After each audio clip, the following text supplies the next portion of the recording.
Hello, I'm John Humiston, MD. I'd like to address some of the health crises that are facing our nation. Things like chronic fatigue and fibromyalgia, asthma, obesity, depression, autism and ADHD, acid reflux. These syndromes and many others like them are much more common today than they were before the 1980s. And yet none of them has an accepted explanation, and yet the increase in all of them is very real. Through our work at the William Hitt Center, interviewing and treating thousands of seriously ill patients, we found that the remarkable explanation for all of these is that they have the same basic source, and that source is an infection. This infection comes about through things that disrupt the normal bacterial or microbial population in the body, or things that suppress the action of our natural white blood cells. These practices that cause these disruptions are common in modernized countries, the countries where fibromyalgia and anxiety and depression, etc., are very common. These practices are simply, number one, the use of antibiotics, very widespread since the 1950s. Secondly, the use of chlorinated water in swimming pools, which essentially is a very strong antibiotic also.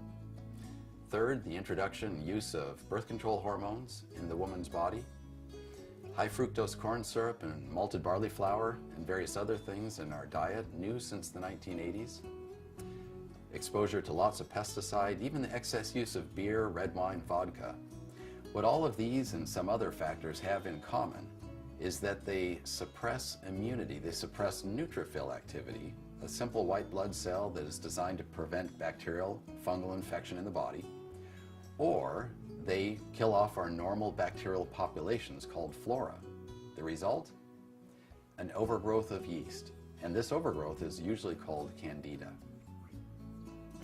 Candida, or yeast, would stay in its normal situation in the body under normal circumstances. However, our bodies were not designed for the exposure to the antibiotics, for chlorine exposure, for birth control hormones, for high fructose corn syrup.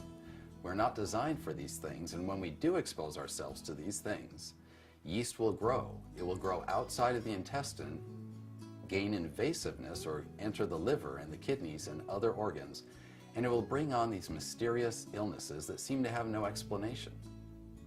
The good news is that candida can be treated, and the illnesses that it causes can go away and do go away. Through our experience with these many patients having candida at the William Hitt Center, we have found that a three-part program is very effective in getting candida under control. The first and most important part is medicine, and natural antifungal compounds from plants, 18 in total, divided into 3 different steps, is the most effective and really the only effective treatment we've found for candida. The second part of this treatment program is diet, a scientifically researched, clinically proven diet that avoids fermented foods and has them prioritized in order of how much they feed candida. Thirdly is probiotics, or in other words, bacterial supplements that replace the yeast with the bacterial predominance that should exist in the body. There are many other approaches offered for candida, but they generally don't work because they lack comprehensiveness.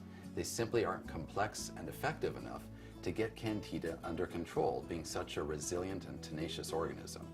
They'll rely on some simple agent that hopefully will eradicate the candida by digesting it or overwhelming it with some type of bacteria, but in general they simply don't work, and people remain with their symptoms of migraines, fatigue, food reactions, etc.